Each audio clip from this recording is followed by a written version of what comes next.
మడకశిర పట్టణంలో గురువారం రాత్రి సుమారు 11:30 సమయంలో ఓ ఎలుగుబంటి పట్టణ సమీపంలోని ప్రభుత్వ ఆసుపత్రి వద్ద ఉన్న ఓ ప్రైవేటు పాఠశాల ఆవరణలోకి ప్రవేశించింది. ఎలుగుబంటిని గుర్తించిన ప్రజలు టార్చ్ లైట్లు తీసుకువచ్చి ఎలుగుబంటికి వేసి కేకలు వేయడంతో ఎలుగుబంటి అక్కడి నుండి పారిపోయి అటవీ ప్రాంతానికి చేరుకుంది.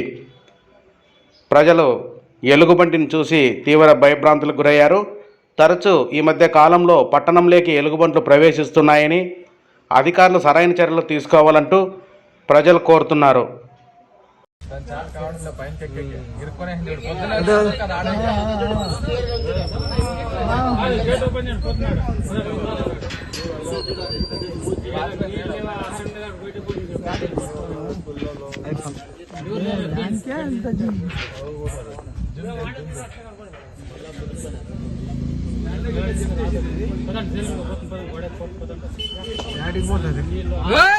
చూసేది